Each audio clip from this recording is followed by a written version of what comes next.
The internet, as you have come to know it, is dying. This isn't a dramatic explosive event. Instead, it is a quiet and insidious transformation, a slow-motion metamorphosis occurring right under our noses. This shift is so profound, so deeply woven into the fabric of our daily lives that most of us will fail to recognize its true magnitude until it is far too late to reverse its course. The digital world we once navigated with a sense of autonomy and boundless possibility is being systematically dismantled and rebuilt piece by piece into something entirely different, something far less open and far more controlled than we could have ever imagined just a few years ago. The very foundations of our online existence are eroding. The platforms you have learned to trust, the social media networks where you connect with loved ones, the search engines you rely on for information, they are no longer neutral tools. The semblance of privacy you believe you possess, the notion that your personal thoughts and digital footprints are your own, is a carefully constructed illusion that is rapidly dissolving. And the freedom you assume is an inherent right of the digital age, the freedom to express yourself, to explore ideas without censorship, and to exist without constant surveillance, is already slipping through your fingers like grains of sand, leaving a void where liberty once stood. So, the critical question we must ask ourselves is not if the internet is changing, but what exactly is replacing it. The answer is both complex and deeply unsettling. We are witnessing the birth of what can only be described as the next internet. This new digital ecosystem is not a frontier for human expression, but a meticulously engineered landscape. It is a world fundamentally driven by artificial intelligence, governed by opaque algorithms, whose inner workings are a black box and owned by a handful of powerful corporations whose primary objective is profit, not public good. It is a world where our every move is watched by powers far beyond our immediate control or comprehension. This emerging reality is not some distant dystopian future. It is happening right now, today, on May 24th, 2024. The infrastructure is being laid, the protocols are being written, and the systems of control are being locked into place with each new app you download, each user agreement you accept without reading, and each piece of personal data you willingly surrender. The slow, silent death of the old internet is paving the way for a new era of digital dominion, one that promises convenience and connection while demanding a price far greater than we realize: our autonomy, our privacy, and ultimately, our freedom. Let's rewind the clock for a moment. When the internet first burst into the public consciousness back in the 1990s, it was heralded as a beacon of liberation. It was a chaotic, beautiful, and untamed frontier, a digital Wild West that promised a radical new paradigm for human interaction and knowledge sharing. Its core principles were openness, decentralization, and a comforting cloak of anonymity. This was a space where anyone, regardless of their background or resources, could stake a claim. Anyone could build a website, share their unique ideas with a global audience, or access a virtually infinite library of human knowledge. It was a genuine revolution, a new frontier for human expression that threatened to flatten old hierarchies and empower the individual. But then, around 2004, the landscape began to shift dramatically. The open, decentralized web started to be enclosed by walled gardens. Giants like Facebook, Google, Amazon, and YouTube rose from the digital ether, and they came bearing gifts. They promised us seamless connection, unparalleled convenience, and a world of information and entertainment at our fingertips. In return for these seductive offerings, they asked for something that seemed intangible and almost worthless at the time: our data. They took our habits, cataloged our preferences, mapped our social connections, and tracked our every click. We willingly handed over the keys to our digital lives, unaware of the true value of what we were giving away. Today, the consequences of that trade-off have become starkly clear. The internet is no longer a decentralized network of peers. It is a highly centralized system dominated by a few colossal entities. A staggering statistic reveals the extent of this consolidation. Just 5 major corporations now control over 70% of all internet traffic. Think about that. The vast majority of what you see, read, and watch online flows through the servers and is filtered by the algorithms of a tiny handful of companies. This is not the free and open internet that was once imagined by its pioneers. It is a meticulously crafted corporate simulation, designed to look and feel like a space of infinite choice while, in reality, guiding our behavior and shaping our thoughts within its profitable confines. The dream of a digital utopia has been replaced by the reality of a digital oligarchy. The power that was once distributed among millions of users has been concentrated in the hands of a few. The promise of a new era of human expression has been subverted into a new era of data extraction. We are no longer citizens of a free digital republic. We are users navigating a carefully managed commercial space. The internet we interact with daily is not an open commons but a private theme park where the rides are free, but the owners are watching, recording, and analyzing your every move to ensure you stay longer, spend more, and keep coming back for more. Let's rewind the clock for a moment, back to a time that now feels like a distant, almost mythical era. When the internet first burst into the public consciousness back in the 1990s, it was heralded as a beacon of liberation, a raw and untamed new world. It was a chaotic, beautiful, and refreshingly unstructured frontier, a digital Wild West that promised a radical new paradigm for human interaction and the sharing of knowledge. This wasn't just a new technology. It was a cultural revolution in the making, a space that felt genuinely owned by its users, not by unseen corporate overlords. The early web was a testament to the power of individual creativity and unfiltered expression. Its core principles were rooted in the ideals of openness, decentralization, and a comforting cloak of anonymity. This was a space where anyone, regardless of their background, technical expertise, or financial resources, could stake a digital claim. With a little bit of HTML and a dial-up connection, anyone could build a website, a personal homepage that served as their own little corner of the internet. You could share your unique ideas, your niche hobbies, or your passionate manifestos with a potentially global audience. It was a genuine revolution, a new frontier for human expression that threatened to flatten old hierarchies and empower the individual in ways previously unimaginable. This early internet was a sprawling, decentralized network of peers, not a top-down broadcast medium. Information flowed freely, often messily, between individuals and communities that formed organically around shared interests. Message boards, forums, and Usenet groups became bustling digital town squares where people from all walks of life could debate, collaborate, and learn from one another. It was a place where you could access a virtually infinite library of human knowledge, much of it curated by passionate amateurs who simply wanted to share what they knew. This wasn't about monetization or engagement metrics, it was about connection and the pure joy of discovery. The promise of this digital utopia was intoxicating. It was a world where your voice could be heard without needing the approval of a publisher or a broadcasting license. It was a place where you could adopt a new persona, shielded by the veil of a username, and explore aspects of your identity you couldn't in the physical world. The architecture of the early web inherently resisted centralization and control. It was built on open protocols that anyone could use and build upon, fostering an environment of permissionless innovation. This was the internet we were promised, a tool for liberation, a commons for humanity, and a powerful force for democratization.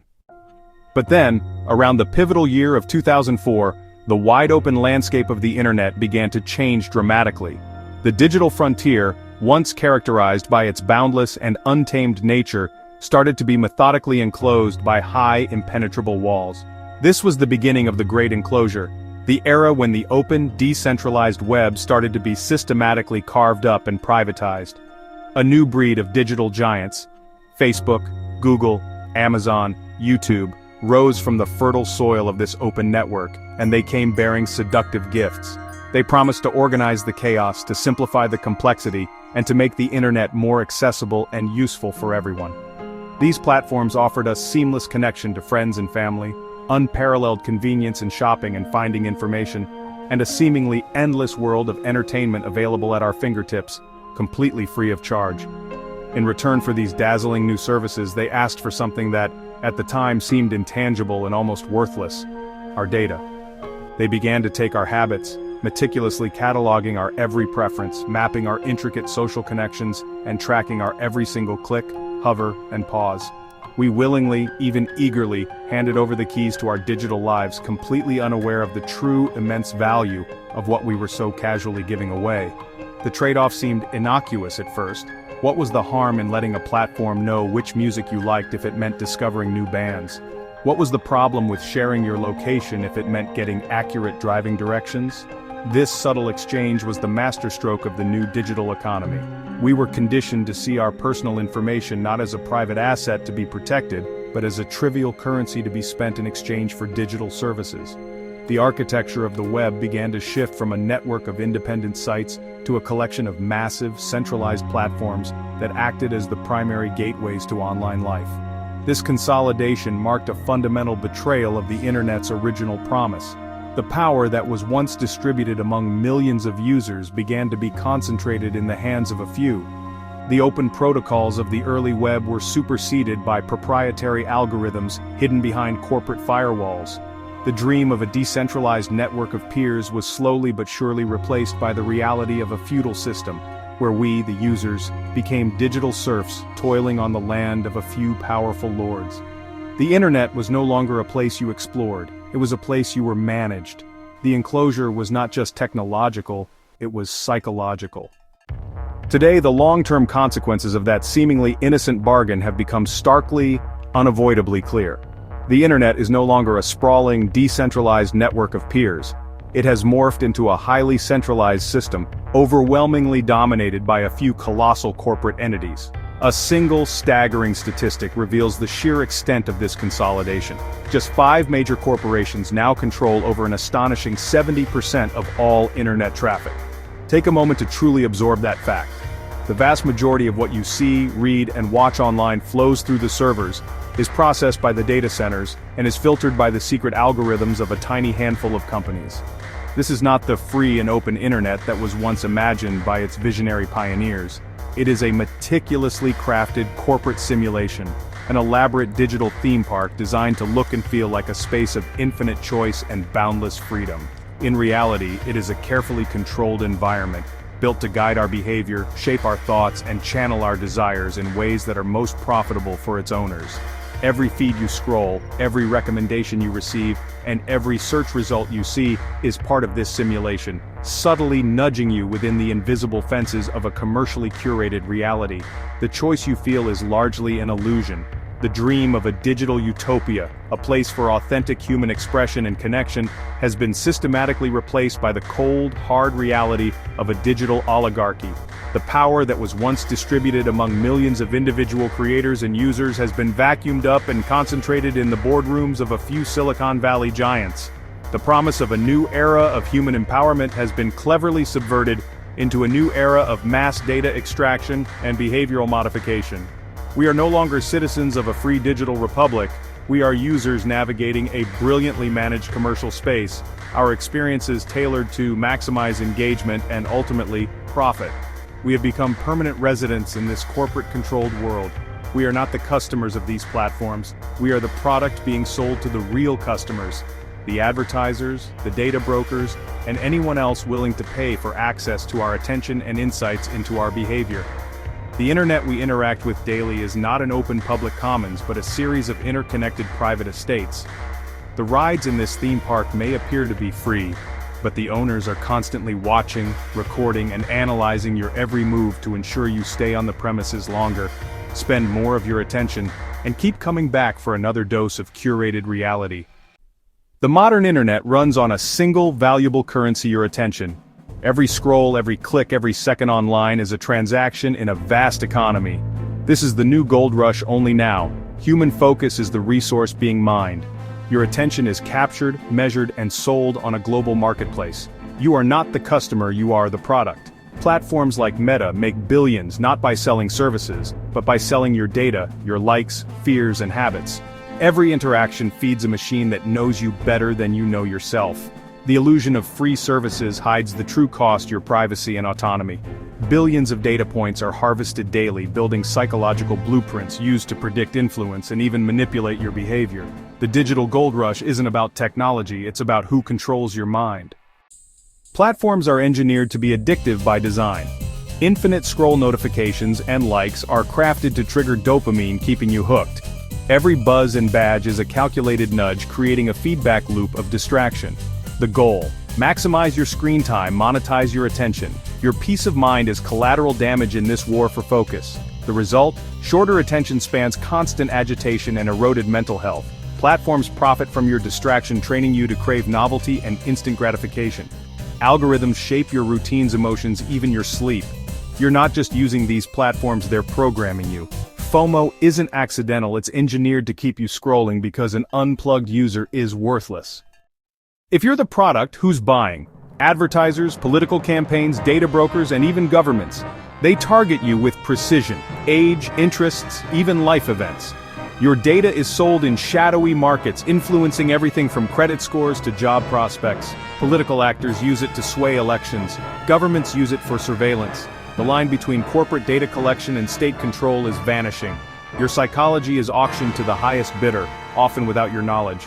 You're the raw material, the processed good, and the battleground in a silent war for control. The price of free social media? Surrendering your autonomy. In this economy, you're not a person. You're a profitable data point. Online, you don't see reality. You see a personalized illusion. Algorithms, not editors, decide what you see, controlling over 90% of your feed. The promise of open access is gone. Now, engagement is king. Content is chosen to keep you watching, not to inform or challenge you. Algorithms analyze your every move, building a model to feed you what you'll react to. The result: filter bubbles and echo chambers that reinforce your beliefs. Billions see billions of different realities, each distorted to maximize engagement. Shared reality crumbles, replaced by isolated, manipulated perspectives. You're living in a world built for you by AI, not by choice but by design. This isn't freedom, it's sophisticated, personalized manipulation. What content keeps us hooked? Outrage, studies confirm. Algorithms amplify anger, division, and misinformation. Outrage triggers engagement, comments, shares, endless scrolling. For platforms, emotional manipulation is a business strategy, not a flaw. The more divided and angry we are, the more profitable we become. This creates a toxic loop. More outrage, more engagement, more profit. Nuance disappears. The world is reduced to us versus them. Constant negativity erodes mental health and social trust. Misinformation and conspiracy theories thrive because they're more engaging. Algorithms don't care about truth, only what keeps you clicking. Every angry scroll means more data, more ads, more money for them. Algorithmic power is subtle, pervasive, and invisible. It shapes what you see, think, and feel while preserving the illusion of choice. There's no accountability. Harmful content is promoted by code, not people. Platforms claim neutrality, but their algorithms are built for profit, not truth. Critical decisions about news voices and priorities are made by secret code. We've outsourced our public discourse to private companies with no ethical obligations. The algorithm is a global editor with no standards, just commercial interests. We're ceding our cognitive autonomy, letting unseen forces frame our reality. This is power without oversight, control without consent. The more we rely on these platforms, the more we lose our ability to think critically and see the world as it truly is. Just as despair began to set in over the corporate takeover of the internet, a new hope emerged from the digital horizon. It came with a revolutionary promise and, a cool futuristic name, Web3. This was supposed to be the great course correction, the answer to the walled gardens of Web 2. Proponents hailed it as a new dawn for the internet, a return to the original decentralized principles that had been lost along the way. The core technologies of Web 3, blockchain, cryptocurrencies, and non-fungible tokens, or NFTs, were presented as the tools that would finally liberate us from the clutches of big tech. It was a powerful and honestly seductive narrative. The promise was simple and profound: to build a new internet owned by its users and builders, not by a handful of powerful corporations. In this digital promised land, decentralization was the guiding star. Instead of data being stored on centralized servers owned by companies like Google or Amazon, it would be distributed across a vast network of computers, managed by the community through blockchain technology. This would mean no single entity could control the network, censor information, or exploit user data for profit. It was a vision of digital freedom, where power was handed back to the people, and everyone had a stake in the system. This new paradigm promised to fix everything that was broken about the current internet. Your digital identity and assets would be truly yours, stored in a personal crypto wallet that only you could control. Artists and creators could sell their work directly to their audience as NFTs, cutting out the middlemen and platforms that took a huge cut. Decentralized applications, or dApps, would run on open protocols, free from the arbitrary rule changes and censorship of the Apple App Store or Google Play. It sounded like a perfect solution, a technological silver bullet that would slay the dragons of Web 2 and usher in an era of genuine digital democracy. For a moment, it really felt like the revolution was finally here. a wave of excitement and investment poured into the Web3 space. Visionaries, developers, and everyday users were captivated by the potential to build a more equitable, transparent, and user-centric internet from the ground up. The language was one of empowerment, of taking back control, and of building a future where the internet served humanity, not just corporate balance sheets. Web3 was not just a technological upgrade, it was pitched as a philosophical movement, a chance to reset the internet and get it right this time. But just as with the open frontier of the early internet, this new promised land did not remain pristine for long. The revolutionary dream of Web3 is already being hijacked, and the culprits are depressingly familiar. The very same forces of centralization and corporate power that corrupted Web 2 quickly saw the immense potential and threat of this new movement. They didn't fight it, they began to absorb it. The decentralization that was supposed to be Web 3's greatest strength has proven to be, in many cases, a carefully constructed illusion. The revolution is being co-opted before it has even truly begun. Let's look at the hard numbers because they tell a story that cuts through the marketing hype. They promised a distributed, democratized system. But guess what? A recent analysis revealed that over 80% of the value in the NFT and cryptocurrency markets is controlled by less than 10% of the digital wallets. In many cases, the concentration is even more extreme. This is not the picture of a decentralized utopia. It looks remarkably like the old world of finance, where a small, wealthy elite holds a disproportionate amount of power and influence over the entire system, leaving everyone else to pick up the scraps.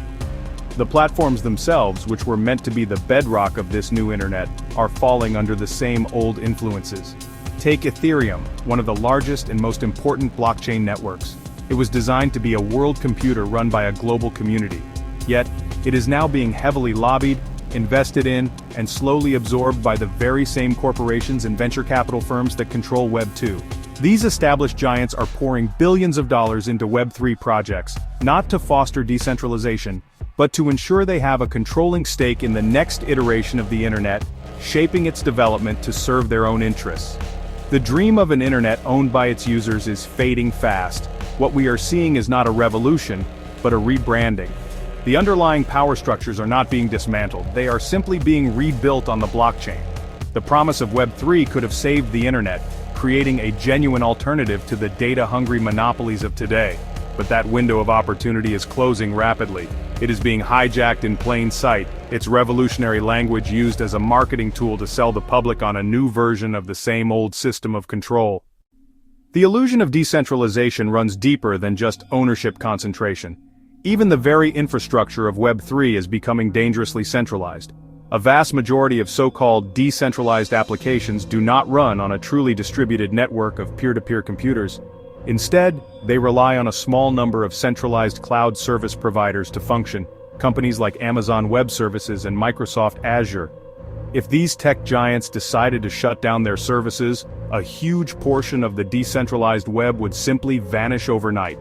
The foundation of the new internet is being built on the private property of the old bosses.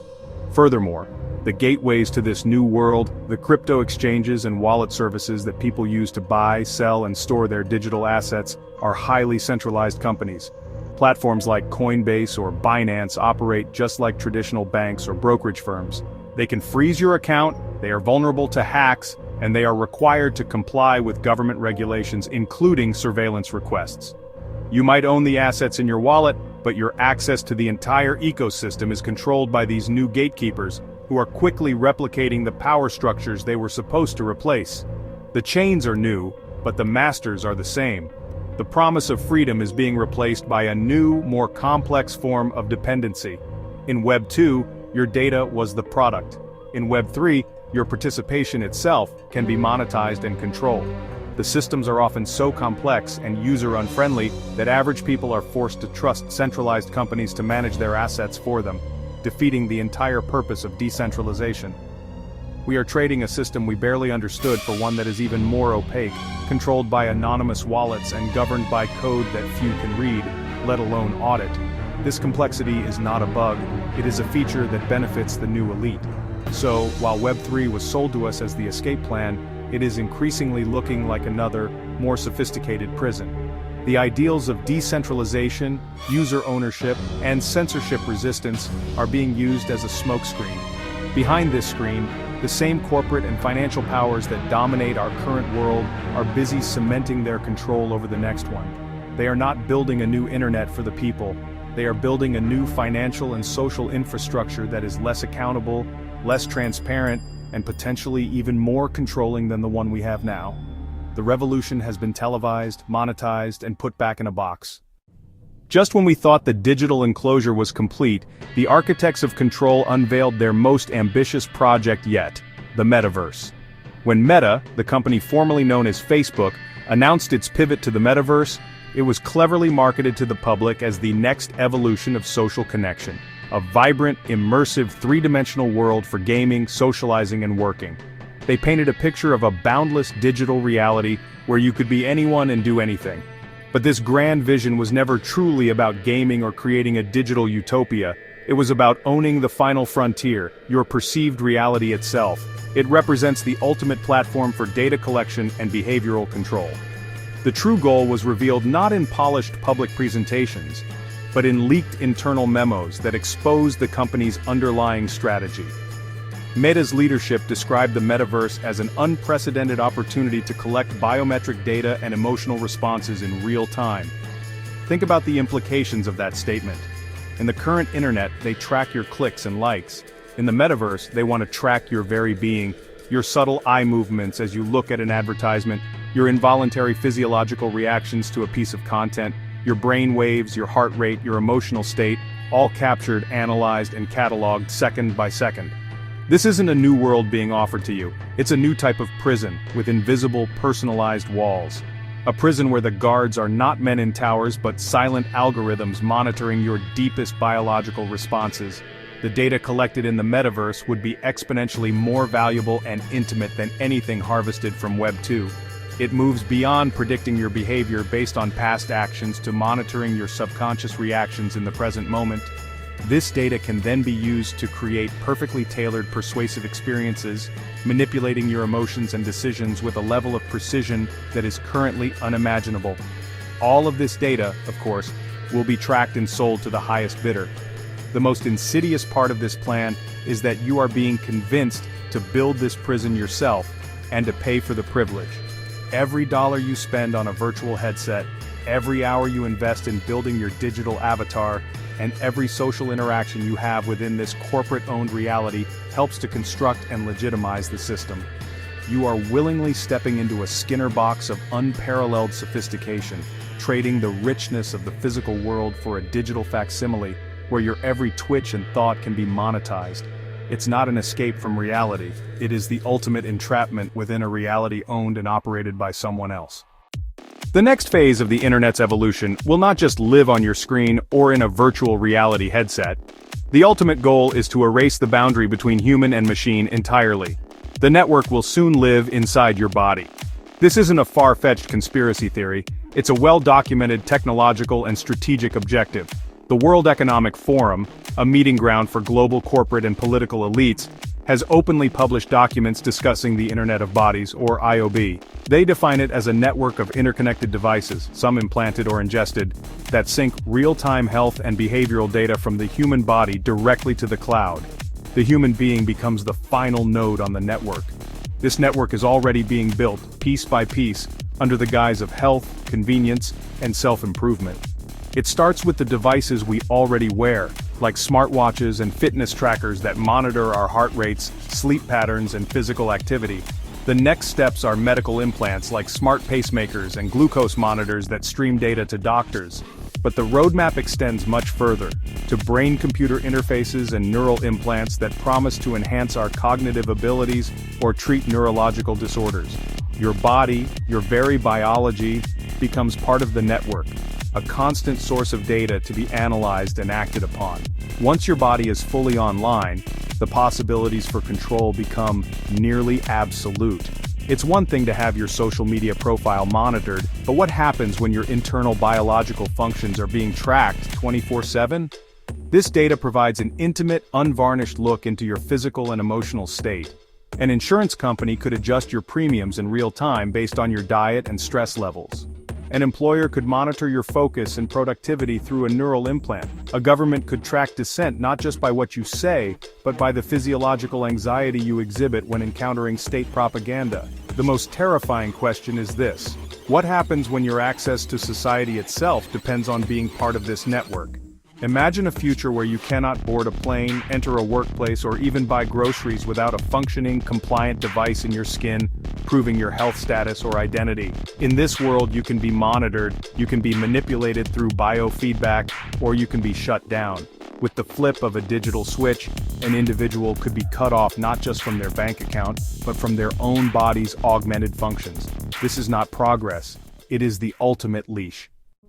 As these systems of control become more integrated into our lives, a new technological arms race is underway to make them permanent and inescapable. At the forefront of this is the development of the quantum internet. Nations like China are pouring billions into building a network where information can be transmitted in theory faster than light and, more importantly, is unhackable by conventional means. While pitched as a leap forward for secure communications, this technology also represents the potential for a perfectly secure, unbreakable system of surveillance. A network that cannot be broken into is also a network from which it is impossible to hide. Simultaneously, there is a global, coordinated push for mandatory digital IDs to manage every facet of modern life. It's a trend we see accelerating in every corner of the world. India's Aadhaar system already has over 1.3 billion people catalogued under a centralized biometric surveillance database, linking their identity to everything from bank accounts to food rations. Pakistan's NADRA is aggressively expanding its digital integration. The European Union is actively building its digital wallet. The sales pitch is always the same: efficiency, security, and convenience. A single, unified ID for travel, health records, financial services, and education. But what it represents is the creation of a centralized choke point for total control over the population. It sounds efficient, but it is also terrifyingly fragile for the individual. In this system, your entire existence is tied to a single digital file on a government or corporate server. With one switch, one algorithmic decision, or one political directive, you could be digitally erased. Your ability to work, travel, transact, or even prove who you are could be revoked in an instant, with no due process and no recourse. It is the perfect mechanism for enforcing compliance and punishing dissent in a cashless digital society. This is the endgame, the convergence of the Internet of Bodies with a mandatory digital ID, all running on an unhackable quantum network. It's a closed-loop system of perfect control. Your biological data is continuously fed into your digital profile, which in turn dictates your access to society. The state or the corporation that controls the network has the power of a god, able to grant or deny access to reality itself. The internet, a tool that once promised to decentralize power and liberate humanity, will have become the architecture of the most total and inescapable control system ever conceived. So, after this journey through the digital graveyard of the internet we once knew, the ultimate question remains: what comes next? What is the final form of this new, hyper-controlled reality? The answer is not the internet you grew up with, a tool you could choose to use or ignore. The replacement is something far more ambitious and invasive. It's a hyper-intelligent, fully automated, AI-regulated ecosystem that some are beginning to call the neural internet. This isn't just an upgrade. It's a complete paradigm shift in the relationship between humanity and technology, blurring the final line between our minds and the machine. The neural internet is the convergence of all the technologies we've discussed: the data harvesting of Web 2, the biometric surveillance of the metaverse, the biological integration of the Internet of Bodies, and the centralized authority of digital IDs. It is a network where devices connect not just data, but thoughts. Imagine a world where AI doesn't just show you ads for things you might want to buy, but predicts what you want before you are even consciously aware of the desire yourself. A world where your every fleeting thought, every emotional flicker, and every waking moment is analyzed, predicted, and of course monetized by an unseen intelligence.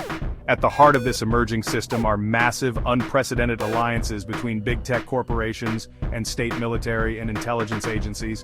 The same companies building your social networks and smart devices are also competing for lucrative government contracts to build the surveillance and control infrastructure of tomorrow. This creates a terrifying feedback loop.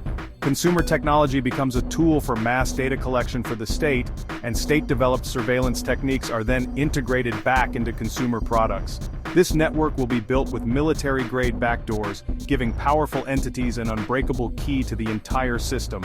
This is the grim future that is being constructed, brick by digital brick, right now. The algorithms at the core of this neural internet will not care about human values like freedom, dignity, or well-being. They will not care if you live or die, as long as you continue to engage with the system.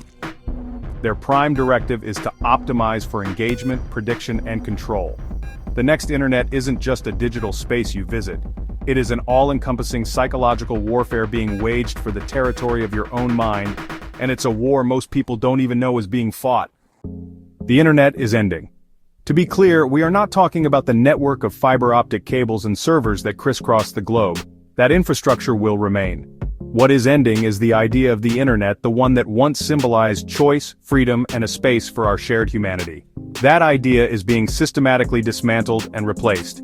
It is being swapped out for a system built on the unshakable foundation of total control. A system that promises convenience and security but delivers a gilded cage, where your compliance is rewarded and your dissent is silenced with algorithmic efficiency. This new system is already being woven into the fabric of our lives. It is a system that watches your children through their educational apps and online games, profiling them from birth. It is a system that predicts your actions with startling accuracy, nudging you towards choices that benefit its owners, not you. And most insidiously, it is a system that actively rewards your silence and your passivity.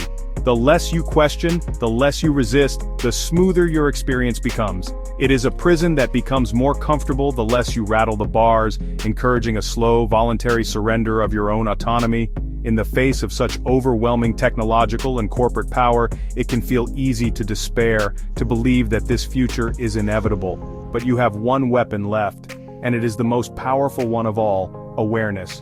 The first, most crucial step in resisting a system of control is to recognize that you are in one. You must understand how your attention is being manipulated, how your data is being weaponized, and how the promise of convenience is being used to strip you of your freedom, piece by piece. Awareness is the light that exposes the invisible walls of the prison. So as we stand on the precipice of this new era, you must ask yourself the hard questions. Who truly benefits from these new technologies? Who will control tomorrow's internet? And perhaps the most important question of all is a personal one. When this neural internet comes fully online, when your every thought is a potential data point and your every move is tracked, will you still be free enough to log off? Or will logging off cease to be an option at all? The choice for now is still yours. Choose wisely.